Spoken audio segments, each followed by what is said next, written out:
And we are live. Welcome, ladies and gentlemen, boys and girls, to episode 56 of Hey Rockstar. We're going to have a conversation with a rock star. Today, with me in the house, we have a very new but very close, dear friend that we got to know each other for a few days up in Salt. So, ladies and gentlemen, boys and girls, allow me to welcome and help me welcome Jeremy Poland. What's going on? What's up, my friend? Dude, thank you. Thanks for having me on. This is fun. Oh, man. We're just going to go straight in. First of all, where you at right now? I am based in Colorado. I'm a portrait photographer, and it's really getting cold already. I'm really disappointed with the weather right now. I bet you're missing Nashville, huh? I miss Nashville already, man. It's It's freezing. just wet here. It's not really cold. It's just raining a lot these days. Gross. Gross. So just so I can recap so that people know who you are, Jeremy and I remember a few weeks ago whenever I was talking about my first experience at Salt. Well, Jeremy also was working with us or with me at Salt. I was capturing behind the scenes footage while he was capturing images of everything, including yours truly. Some of those shots actually made it to the Instagram if you guys want to go check that out. But Jeremy, I love your work. I love what you do, and I like the way you posted that we're gonna be what is it? We're gonna be talking about we're gonna nerd out on creativity. So we might even launch off on that button on that note. But for those of you who are from here or who are not from Colorado, just tell us a little bit about yourself, or just tell us about your journey and how you got into the industry that you're in today. Yeah, well, I'm Jeremy Poland. I'm a portrait photographer in Colorado, 27. And I don't know exactly how photography started for me. Early on, I was like remember Windows Movie Maker? Like Yeah. back in those days, man, I was like making claymation videos as like a middle school kid. Like I was super like introvert and like I didn't have any friends in middle school, and it shows. And I'd set up my desk and I'd have all this clay and like light it all cool and do these little stories. So that turned into that. And then it turned into like a YouTube channel where I was kind of vlogging through high school, way back when YouTube was easy. Now it's just a disaster. Yeah. Um, and then that kind of turned into, hey, I'm going to buy a professional camera. And then all of a sudden people are asking me like, hey, can you take my senior pictures and I'll pay you to do it? And I was like, seriously, someone's going to pay me to use my camera? What?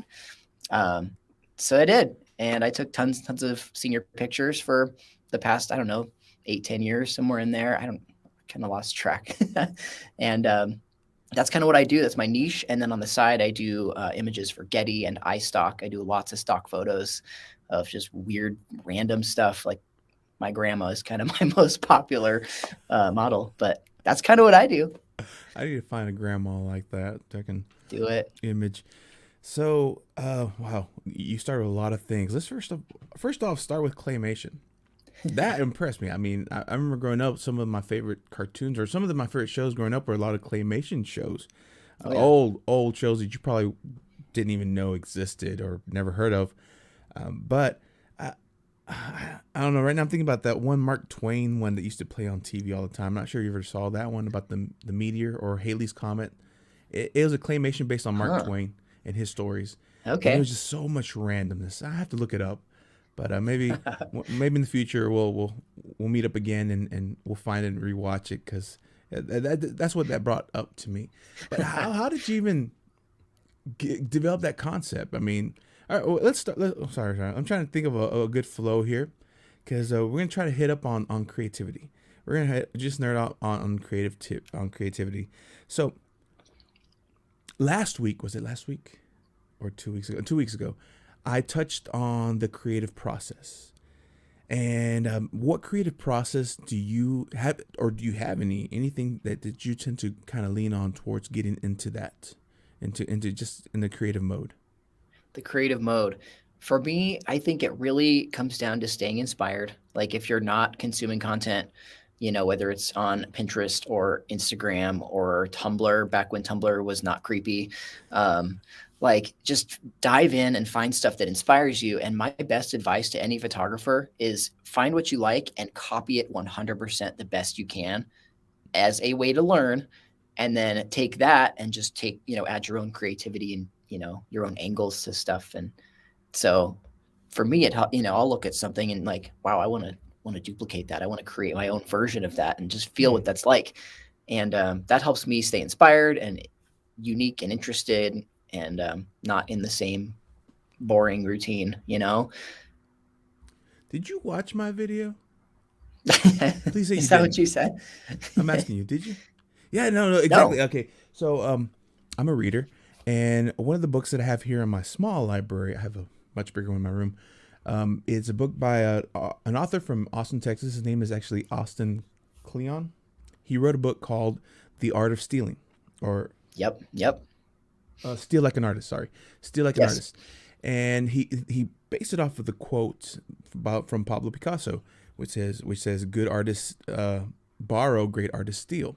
That's right. And what I pretty much shared is, according to the premises, is even the most perfect counterfeit out there has something that is off. I mean, there's no perfect duplicate unless you're a machine that actually is designed to make the exact same thing. But if you're by hand trying to replicate something, recreate something else, no matter how perfect it is, there is something that is off. And it is that little something that is your signature. It is that little something that defines you as an artist. And so I love what you said. Find something you like, find something that you're like, ooh, I like that's cool. And then you jump at it and try it. And whatever the difference is, then you start realizing, okay, this is my signature. That's kind of where I'm at right now with photography. I'm trying my best not to compare myself to others. Yes. Because That's a there's trap. some It's a real thing. amazing people out there. There's some amazing skills out there. And whenever I look at my pictures, because it's funny, I've had, since Salt, I've had 3 gigs with photography, apart from the other stuff, paid gigs at that. I've done a lot of free stuff, but I'm starting to get paid gigs. I'm loving it. That's a But big as deal. I take pictures, what's that one phrase that we all tend to go through? And actually, let's put a pause there. Have you ever suffered from not suffered, but have you ever had Sound like those commercials for back pain and stuff. yeah, oh, have you ever suffered from the following? No, oh man, the word was right there. I should Like have done my burnout homework. No, not from burnout. like It's doing too much of the same. it's it's whenever you feel as someone's gonna find you out as you're not the real person, as you're not really gifted. Imposter syndrome. That's the one. Yeah, Has dude. that ever haunted you? Sure. Absolutely. I would say for me, if I got to think about this. Imposter syndrome is absolutely a thing. Because, especially when I was starting out, I was 19 with a camera way bigger than I could afford. For some reason, I had this thing. And What was your first camera?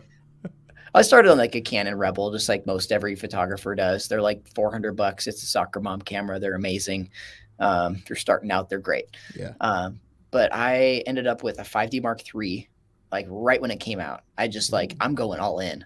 And so I've got this camera and I'm like this 19-year-old working with like, obviously like high school senior moms who, they're thinking, who's this kid that's taking pictures of my kid? And they're charging me how much,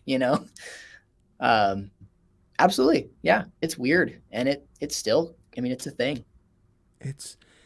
I almost felt that today. Like today, I did my first headshots for a corporation,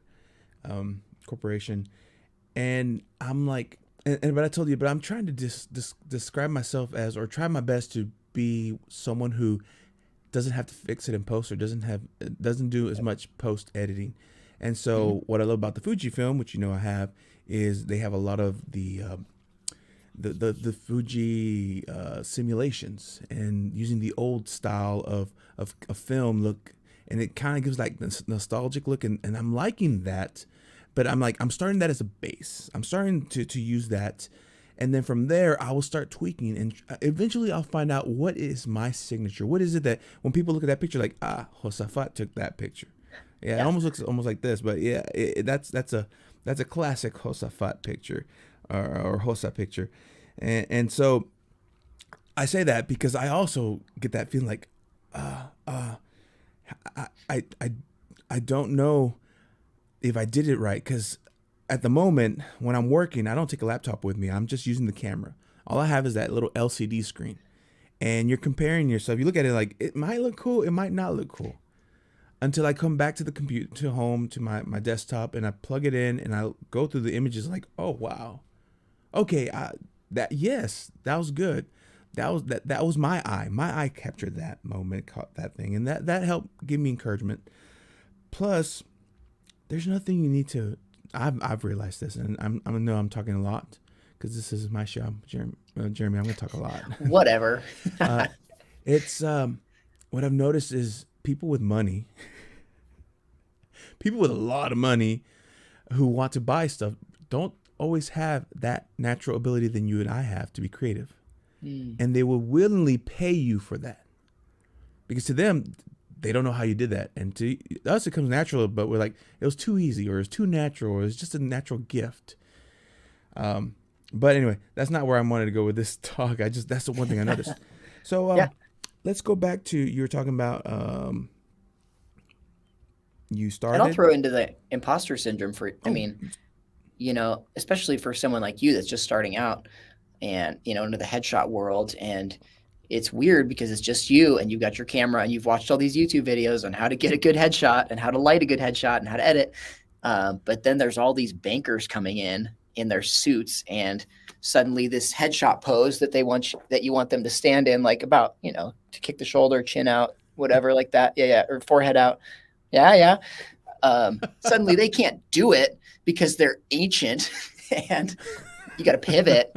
I mean, that's stressful. But at the same time, they see you holding a camera. They see you as the expert, and like overcoming that imposter syndrome all comes into, they see me as the expert. I got this. yeah. Especially when they see the camera, almost everyone like, Yep. ooh, that's a good camera. It's a nice camera.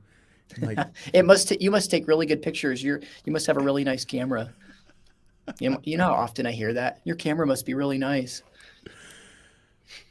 you know, I It's should a pull out my thing. old Sony, my starter Sony. My Sony was like a $300 camera at the time, the Yeah. A55, and 855. Okay. Yeah. but it's like it still works. It's used like maybe Yep. what 15 megapixels. I don't even know. It was small, but it still worked. And whenever I Yeah. use the long, the 300, or it's like an 80 to 300, Yep. is it? It was a pretty big zoom. Probably. I could take better shots with that one as opposed to. Oh, here's another thing, and this is my friend that I'm going to try to get him on my show next week. He actually now travels and tours professionally. Oh, you probably have you met Diego, Ron? Oh, possibly. Okay. I'm not sure. Maybe. He took off and he started his and now he travels and he does amazing shots and tours with all these big artists and I think he's with Toby Mac right now. He just captures great images for them. And I remember when he was first starting, he would ask to borrow my little Sony A55 because he didn't have a camera. And I'd let him borrow it. He'd take off on Nice. tour and he'd take pictures and come back. And he's like, can I borrow it again? And he did till he's able to save up money to get his own camera. Then he got his own. I forgot. Now he's got like a professional. He's got his own production. But I like Yeah. to think, yeah, this camera might be rinky dinky, but my friend who is a pro made a living off of using my little rinky dinky camera at the Yep. time. Host, I'll But tell you this about the photography world is it's not about your camera. It has mm, nothing to do with how nice your camera is. It has a little bit to do with how nice your lenses are, but like you can use a basic camera. I mean, sometimes I'll challenge myself, like take an iPhone out and like you can still get a good pose and look for good lighting with an hmm iPhone and you can make it happen. I mean, it's so if you've got like cheap gear, if somebody out there's listening and they've got, starter gear or even just their phone, like you can do it. You can do something amazing. Just learn to look at light, learn to look at color, learn the color wheel. Um, don't let the gear hold you back because you got this. tell me about the color wheel. Color wheel is when you're in art class in sixth grade, they tell you all about, what seems like useless information about this wheel spectrum of colors. And turns out it actually makes a massive difference and it matters a lot. And it'll change your life. It'll change your photography game, your video game. If you can learn, colors that complement each other well, it's a game changer. Yeah, no, I actually had to paint a circle once with the color Yep. wheel, and Yep. It was Yeah. pretty. It was funny the way they made me do it. Or actually, I painted the color first, and then I painted the gray around it. And someone was like, "You know how he did it?" And he did the gray first, and he painted in the color. Like, no, actually, I painted the color first, and then I painted the gray. It was easier for me. That made more sense. Yeah, yeah, But it's yeah. just funny, artists and the appreciators of art, or whatever, appraisers or whatever. Yeah, Oh no, something like that. basics. Someone once said that photography is really the art of using light, Mhm. of being able to control light. Can you elaborate on that? Does that make sense to you? Absolutely. Um, that's the most important thing to me is like finding the light, finding where it's flattering, finding where it looks good on people. Just learning how the face works and learning like how light hits the face and what's flattering, what's not, what's gross. And sometimes you want to tell a story that light can look disgusting and make someone look awful. And that's the story you want to tell, Um, for this interview, I've got my nice main light here and I've got a little reflector right here. But if I'm spinning around, I'll take it. I don't care. Oh, here we go. If we go backlight, that's not very flattering, right? That's pretty gross. Also, this webcam really struggles in the dark. So I've got this nice bright. Where'd you go? Nice bright light up here that is nice and flattering. Somewhere in here, yeah, yeah. So like just learning to light changes everything. If I turn the house lights on in here, it's going to look like garbage. You're going to hate it. So learning how to find that light and I'll be shooting downtown and I'm looking for the big white van that somebody parked on the side of the road and letting light bounce off the side of this van. And if you're watching the video version of this, you can see how this light changes. Now it's Yeah. gone. So now I watch for that van and stand somebody right next to that white van. This reflection comes in, completely life-changing. So my clients think I'm crazy. I think it's amazing. So we got this comment that just came in from Spectral Bonsai, longtime listener and repeat caller, but he says he loves this. He got his first gig based off of iPod Touch photos and had to borrow a DSLR for the shoot. Dude. I remember when the iPod Touch came out with a camera on it, because at first it didn't have one, and then they version 2 or 3 or something had a camera. What? It's That's all cool. about, and I shared this with my creative process video, because I was just kind of talking about what I do. Of course, it all is like the mental, what inspires you. You try it out, and then you figure out you, and then you kind of go in that aspect. But at the end, as I'm trying to figure out my signature, and it's not just in photography, it's also in video. When I go capturing, and I think I shared this with you, what I do every day on my phone. I have a daily photo of the day. Have you had a chance to see any of those? That's cool. I love So the idea. some of them stick out, and it's based on that concept of art can be eternal, or it could be just a moment. And so I'll take a shot. I don't promote it. I just something that caught my attention, and the challenge, most of them, for the most part, all of them are with my Android. 2000. At the time, the camera's still better than whatever iPhone version was out there. But this is like the Okay, that's Note. what they all say. This is like the Note 8. It's like it's not even like wherever. I think where are they now? Note 20. I don't know where that. But it was No clue. it's the Note 8. So the camera's not the best. I cracked Yeah. the better camera, so I only have one camera I can work with. Okay. And the challenge is to find something, and yes, the light makes a difference. Or sometimes I will doctor it through like Yeah. whatever is on my phone app. Not so much like go in there and put it on like, or download it and put it on my Photoshop. None of that stuff, but just enough to make it unique, or just bring out the colors, maybe whatever. But for the most part, it's just whatever I see. Like the shot I did today was with that camera was just a bee that happened to be on a flower, and I just kind of got as close as I could without interrupting the process or without scaring it. Took the picture and loaded it up, and it's just the way your eye sees things. That's part of me. That's part of my life. My signature is my eyes. That's uniquely me.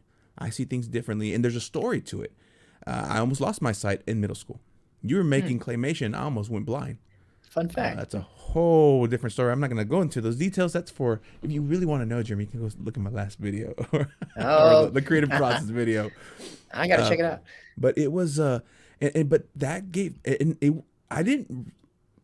didn't occur to me until I was sharing that story. I was like, I'm actually grateful for my sight, and it makes sense that my vision, the way I see things, my perspective is special to me and special to others. The way I see certain things that jump out at me. I was on a coffee date with this one girl. She's an artist, and we were going down, walking through just art galleries, and she was admiring the process of painting such. And we were talking to this one artist, and afterward, she was talking. They're comparing notes about painting, and my eye immediately went to his palette and the way the paints were just dabbled there. And like, hey, can I take a picture? And he goes, yeah. And I just kind of took a picture from the way I saw it. I showed it to him later. He goes, whoa, that is awesome. Like, it's just the way my eye saw it. I was looking at something totally different. My world was like so different than what their world's at. But that's I guess that's uniquely me or whatever. Everyone has their own style of doing things. So after saying all that, Jeremy, let's see if we can inspire you. What is something that you can say are some of Jeremy Poland's unique signatures? Wow. Yeah. I mean, I would say a lot of my images are very bubbly, very bright in general. They're very cheerful, is kind of a word I would like to use to describe my portrait work. Um, I don't love doing sad looking images. I don't love doing black and white, actually. I think a lot of my stuff is very vibrant, Mm-hmm. which is just weird that it just kind of like you find that niche and you end up, your style definitely develops. It's kind of weird how it happens. But over the years, I've just found I really enjoy like to capture joy. I Like like that. I felt like, and I know this isn't like a church podcast, but like I felt like the Lord told me a few years ago, like to carry his joy. And that just was just so special and life-changing for me. And so like ever since then, it's like I got to capture everyone's little spark that they've got. And so I'm looking for that joy. I'm looking for that spark. And then I'll edit in a way that shows that, and it's bright and cheerful and shows the face really well. And also moms love to see the face really well. So you got to brighten, but They're the ones for the paycheck. that's They're the right. ones cutting the check. It's true. So finding that balance is interesting. But that's how I would kind of describe that world. I like that though. I like that Yeah. because joy is the best way I would describe you. From the moment I Oh, met shucks. you, Cool. the energy you gave off was always happy. Even though we had a long day, we were out there, we were burning the candle on both ends. They're All of us miserable, were, and but yet I would see you out and about. I'm there with a video camera, and you're there with and anytime I'd see you, mask or no mask, you had this Oh, just shoot. would like do a smile, or you just do Yeah. something like to make me laugh. Like, I love this guy. This is just a great person to be around, Yeah. regardless of the situation. And it didn't come off as fake. It was genuinely you. It is part of you. It's something that you've cultivated, and now you can say you've harvested this because this joy is part of your testimony. This joy comes from Yep. whatever. I'm again. It's okay if we go spiritual. It doesn't matter. I mean, I bring guests of all walks on here, and we talk about different things. So yeah, you can Yeah. bring in what the seed of that joy is, and I love that. I love that. That's one of your signature styles. I like that also that you said bubbly. Yeah. I gotta show you some shots that I took from our fall festival. It's not a Halloween party. It's a fall festival that our church Of course. Yeah. and I decided to use a preset for or not a preset. Oh yeah, actually that was a preset, not a film simulator. But they had something where the vibrant colors pop out because there was just colors everywhere. And I took one of the cutest picture of this little kid dressed as a dragon in green, and he was next to a bubble machine, and this thing captured the bubbles beautifully. I mean, I saw this picture like, okay, this picture alone was worth the camera that how much I paid for this camera. I mean, I'm already from the few gigs I've gotten in less than a month from purchasing the camera, it's already paid off. That's I've a almost paid huge off deal. the camera and everything just from the few gigs that I've gotten. Oh yeah.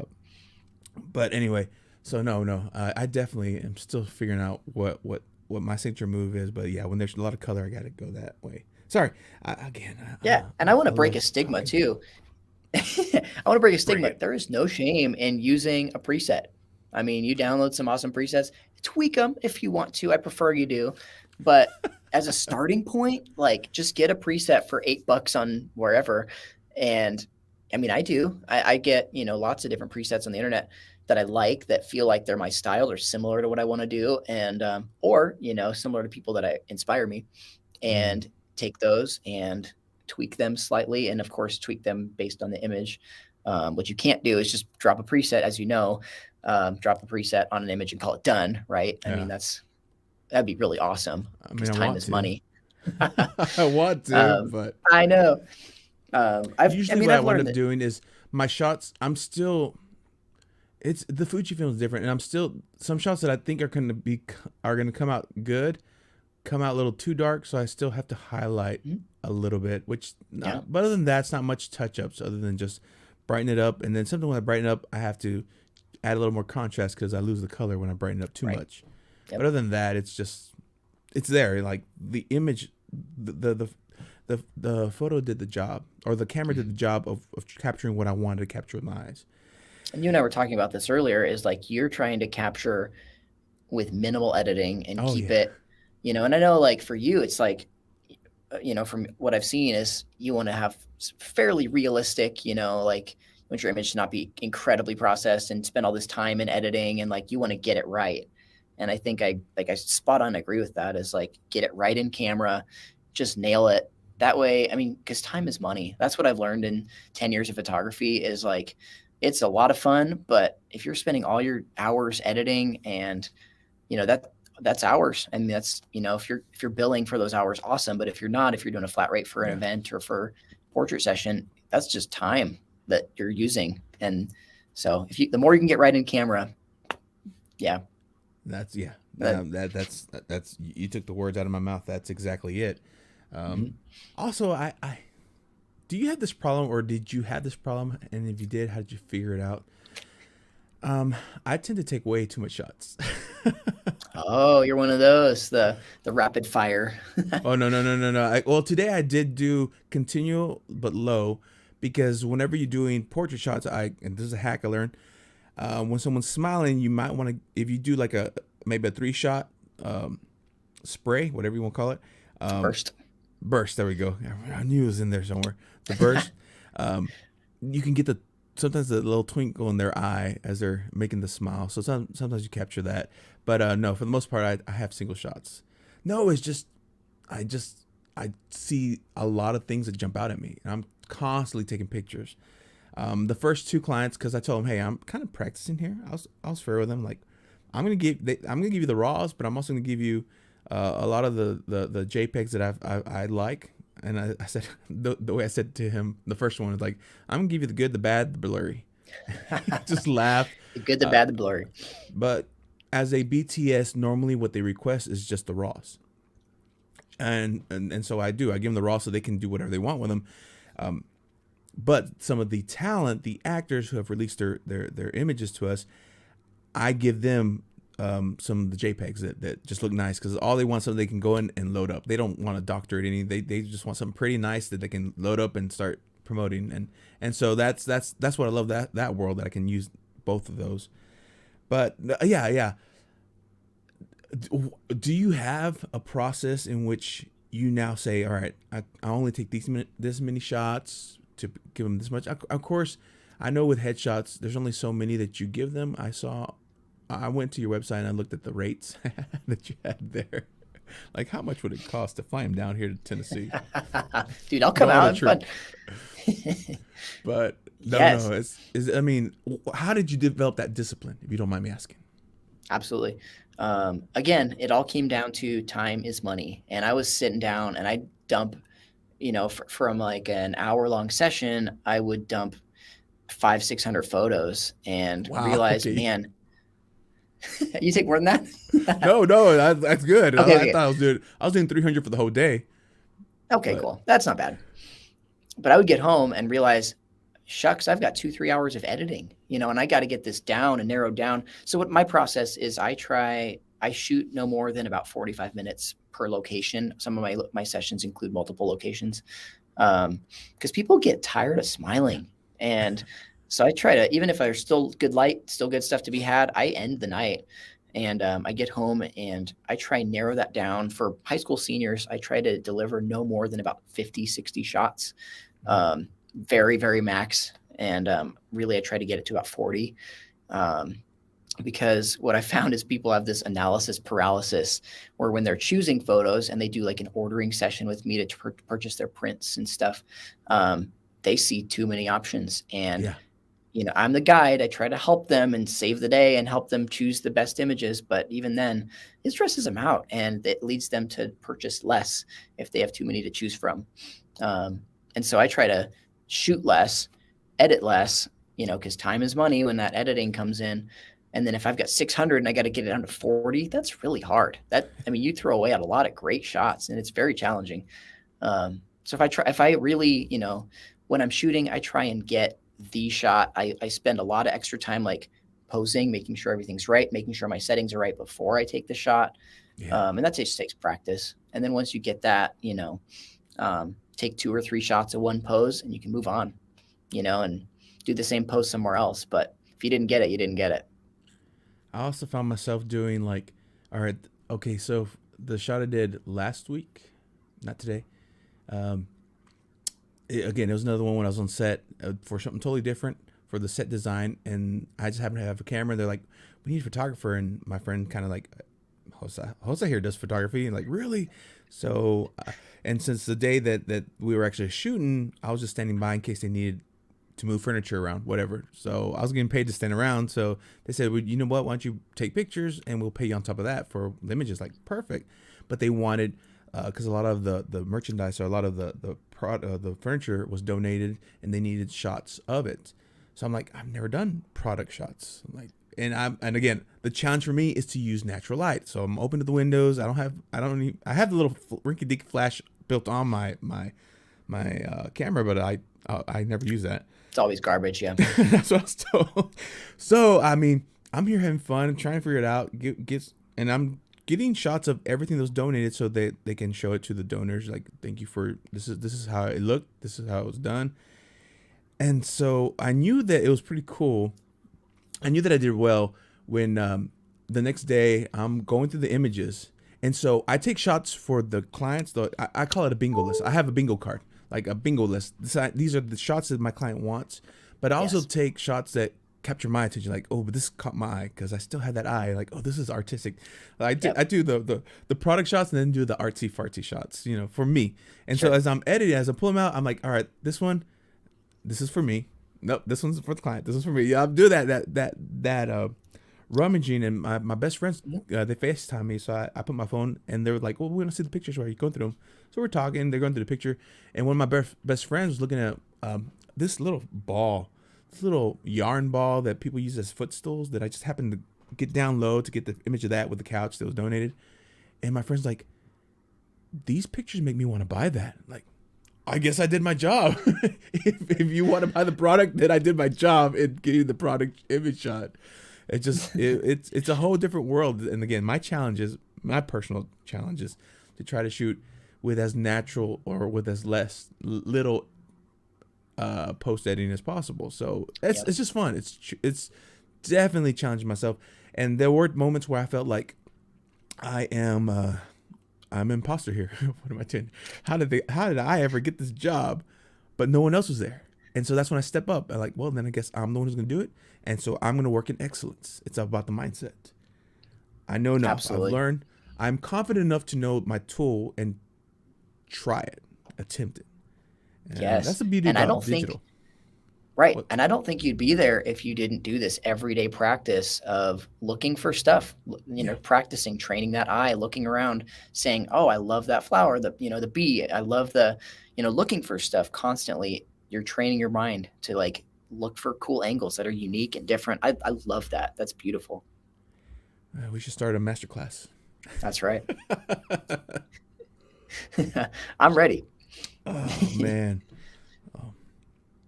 You got any projects lined up?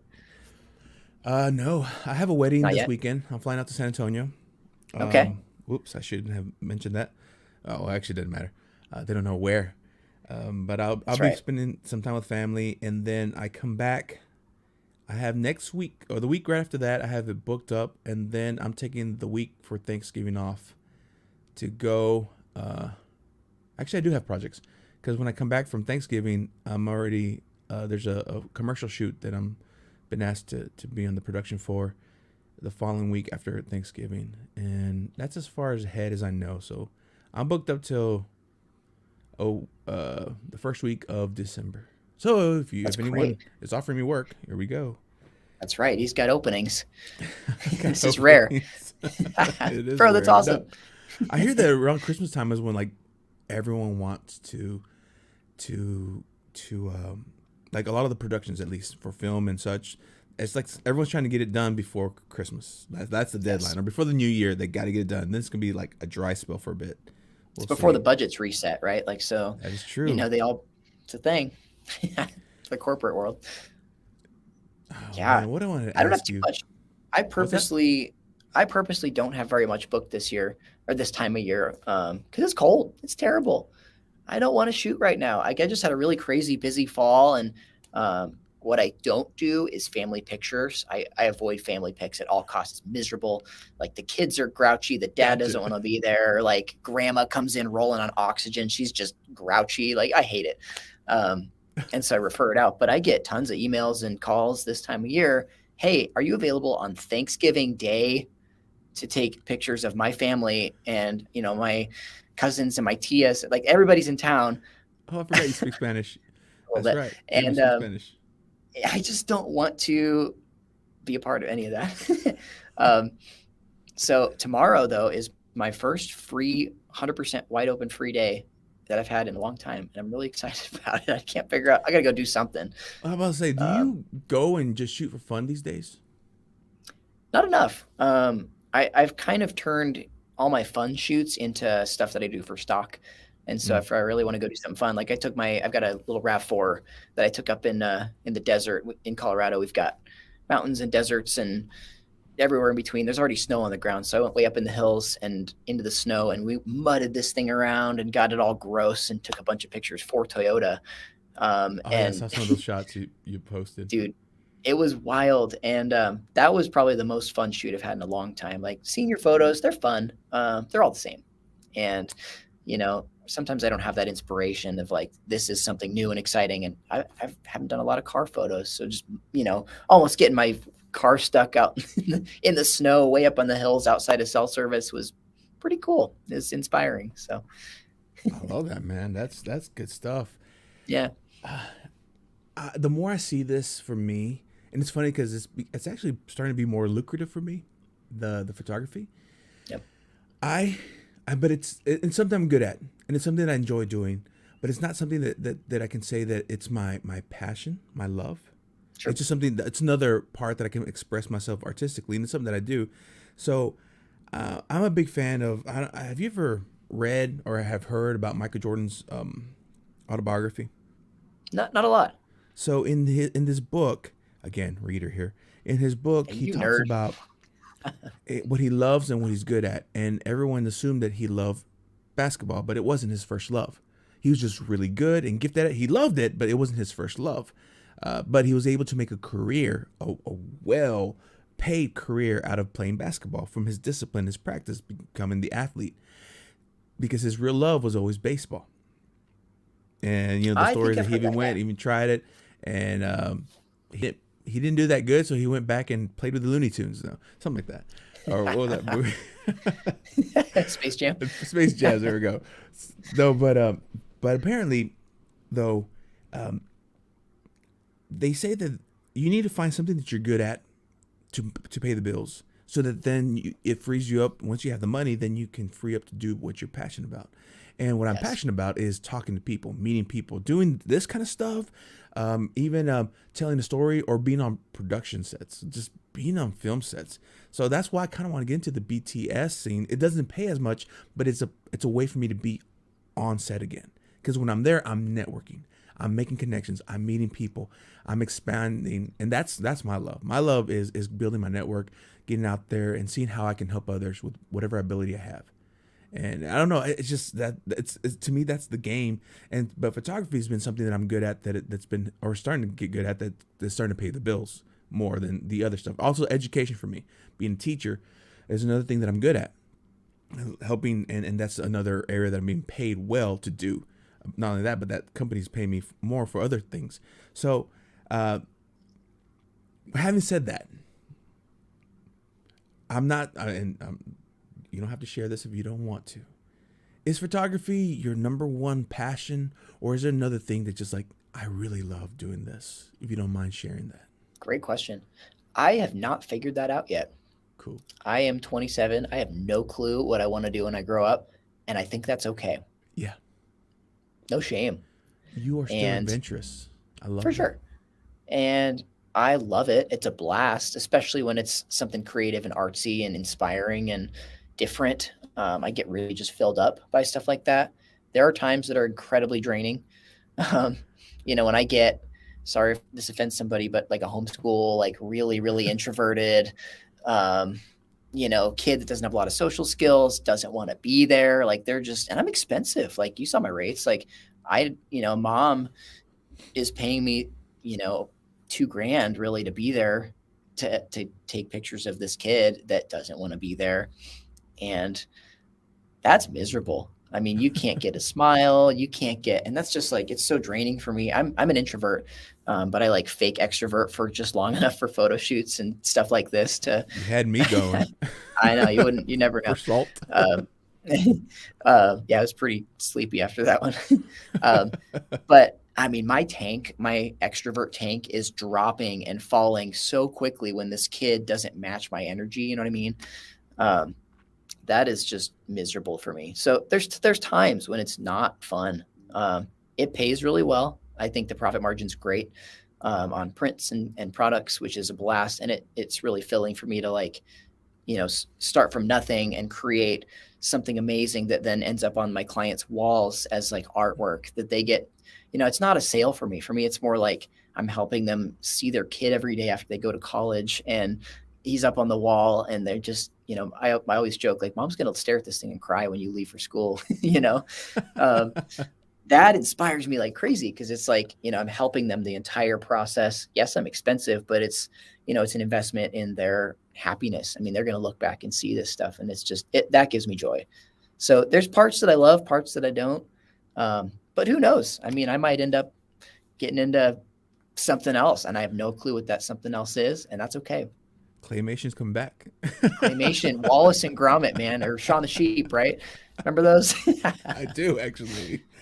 All right, so we're gonna start wrapping this up. But as you know, speaking is one of my main passions, and as a speaker, I love to empower, or actually, I love to help my audience detach from failure, to take ownership of their lives once again, and develop the right mindset. Are there any times in your journey so far, although don't I'm not gonna say age matters, because I thought you had to be like, because my main audience was like 40, 50, 60 plus people who are having to start over. But I've been realizing that a lot of like 30s and 20s, and even some just right out of college or straight into college, they feel like they failed and they can't move forward. So a lot of them are reaching out for that kind of stuff. Have there been moments that or an example where you just kind of failed, and that you don't mind sharing? And what did you find to help you move forward from that, to overcome it or to detach from it? Yeah. So the journey a lot of photographers go through is they buy a camera and they learn how to use it. They shoot anything and everything. They shoot babies and pregnant people and family Weeds. gatherings and all the stuff, houses. And they figure out, finally they niche down, they figure out what they like, and they do it a lot and they get really good at it. And that's what I've been, that's what I did over the past long time. Figured out senior photos and stock photos is kind of my jam. And then, they deliver those images on like a Dropbox link or a flash drive or a CD. And a lot of them stop there. And that's just like, that's what they do. But then a lot of photographers need to take that next step and do what's called in-person sales. which means you don't give them all of the images and you don't give them a flash drive. You don't burn a CD, which I don't know when's the last time you burned a CD? It was a music CD, but It's yeah, been a mixtape. Yeah, it's been a while. Um, mixtape. so the big step for a lot of photographers is switching to in-person sales. And that was terrifying for me. Like I felt like kind of a loser because I'd been doing it for so long. My rates were really low. Mm-hmm. But I was busy. I was getting work. And it took me a long time to realize I could book half the number of clients if I did, in-person sales, and I'd make more because, everyone's telling me, you're going to bring home a whole bunch more money if you actually help the client. Cause to them, it's like a disservice to like, just give them a flash drive, and it not for, for events and stuff. That's different, of course, cause they don't want prints for their events or, BTS. That's not that important. But like for portrait sessions or weddings, you find yourself with a flash drive with 2,000 pictures on it. Like they're not going to do anything with those. They're just going to, because they don't know how, they don't know what, they don't have that expert. But I was so afraid to like sell. I was so afraid to, charge what I do for an 8x10 that, and that was nerve. I was very nervous to like go into these first few homes. And I remember meeting somebody at a Starbucks. This was my first ordering session, and they bought my entire print package, the biggest one. They bought, the box with the prints in it. They bought the big canvas. I print on a sheet of metal, and it's just gorgeous. And they do all that stuff. And I start doing the math, like I just made $1,000. And, for me, the profit's awesome. And then also I realize I just helped them, because otherwise they would have just like taken these images, made them their phone wallpaper, put them on Instagram, but they're never going to see them after that. And so, it was really inspiring to me to deliver these images and just know that they're going to be a part of their lives forever as like an heirloom, that they're going to look and show their grandkids, 100 years from now. And that just, finally overcoming that fear of selling and of this weirdness that it would be awkward. I was terrified that it would just be awkward the whole time. It's not. All of that dissolved, and now I just like, I get to help people for a living, and I make moms cry for a living because they see their kid on the TV. I play like the touching music and everything. Yes. I literally carry a little pouch of tissues and I like toss them at them like, oh, I know, yeah, I got you.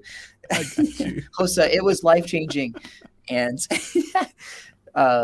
bro, yeah, so that helped. That was a really huge thing for me to overcome. Like I was just terrified. Like, how am I going to do this? And then stepping into that, just stepping in, like, this is my next career step. I got to do it. So if you're out there and you're about, there's something that's terrifying that you could do that could change your life. Maybe if it's got a 50-50 shot of being life-changing or awful, jump in. I say, do it. I love it. That's Rockstar Gold. Rockstar Gold right there. That's great advice. And that's a great story to leave off of, because we both have not had dinner. And actually, what is the time difference over there? Just an hour. It's almost 6. Are y'all behind us or ahead of us? That's where it confuses me. It's 5:45. Okay, so it's over here 6:45. Behind you. Yes. So we're good. You're catching up. No worries. No, Jeremy. No, seriously. This was good talk. I'm hoping that we'll be able to do some more. And if there's ever anything I could do for you, if you do a podcast, I'd love to be a guest on your show. Or You're like coming. But I mean, any closing thoughts you'd like to add on, or actually before I go there, let me go and do this part right here. So, ladies and gentlemen, boys and girls, this has been episode 56. Just a conversation with a rock star featuring Jeremy Poland. Just a marvelous entrepreneur, photographer, positive, a what's it called? Not a hustler. I mean, you have the hustler, but you are a carrier and distributor of joy and joyful moments. I love that you internalize people for the better. Jeremy, your heart is an amazing thing. I just had fun. Just a few days I got to spend with you, and I'm glad and honored that you are here and you're sharing your stories and you're sharing some things that At least Spectral Bonsai was intrigued. He even said, "Yep, that's the one." He was talking about the iPhone or Uh-huh. the The iPod Touch. iPod Touch with the camera. So cool. Yeah. Whenever if you ever come back to Nashville, I need to hook you up with this guy because this guy's a creative genius. I need to get him on my show. Do it. Okay, Spectral, I'm gonna brag on you a little bit. So we went to a party, a dinner party, and this girl had a guitar there, and he picked it up. He's a gifted musician, and he's playing it, but then he realizes, oh wait, it's a left-handed guitar. So he looks at it for a moment, and he's thinking to himself how he'd play it, and he's like reprogramming his brain. Then he flips around and he starts playing it like it's left-handed. I'm like, how did that happen? No How did you just way. do that? He goes, I just had to reprogram my brain. He goes, but I got it done. It's Bro. like he's just like, yeah, this guy's It's like amazing. literally upside down. Right. That's awesome. But other than that, before I close this up, any final thoughts that you might have for our audience who are listening to us? Just anything that you'd like to share. Yeah. I mean, my theme lately has just been one, just jump in. I mean, I've made some pretty big life decisions this past few weeks, even that, were terrifying. And there's so many things to think about and, things like that freak me out. Just do it. Like as soon as you commit to something and say, this is happening, it'll change your life and just let it be, let it be scary. Like, don't just live comfortable. Like it's miserable. And then two, I want to say, practice gratitude. Like you practice photography, you practice your eye, you're looking for stuff. Literally, on my phone, I have it set gratitude practice every day at noon. It'll change your life. Just look What for is that? something. Think of Gratitude anything. practice. That's what I call it. So Okay. anytime, right at noon is when I like to do it. You could do it at 6 a.m. You could do it right at the end, end of the day at bedtime. But all you do is just stop for 10 seconds, look around. What am I grateful for that's ordinary? Like, yes, I'm grateful for my family and all this, whatever. But today I'm grateful for, this return key. It's just so easy to hit. Stupid stuff. Like literally just find something that inspires you or just like, I'm really thankful for silly bands. This one is a dinosaur. Remember those? I do remember those. 10 years ago. Well, I mean, Just I find work with something. elementary students. They still have stuff like that. Excellent. But just find something that inspires you and just realize and take 2 seconds and say, wow, I am grateful that, we can just go to the store and, buy Oreos anytime, which I might do here in a little bit. I've been on a Just finding goldfish kick. goldfish. Oh my gosh. Just standard or what's your fave? I've been doing the mix. Like they have like these little Disney ones. They have like different colors, but it's just the standard right now. That's awesome. I love it. That's my fave. I'm real thankful for that. So again, ladies and Yeah. gentlemen, this has been episode 56 of Hey Rockstar featuring Jeremy Poland all the way from Colorado. And we're glad that he's here sharing his stories. My name is Josafat Emiliano. Miguel is somewhere. He's somewhere. We'll figure him out later. Awkward. My sidekick. But just want to thank you for tuning in. We want to thank you, first of all, for letting us into your homes. Thank you for letting us into your cars. Thank you for letting us into your hearts. So until next time, much love and many blessings.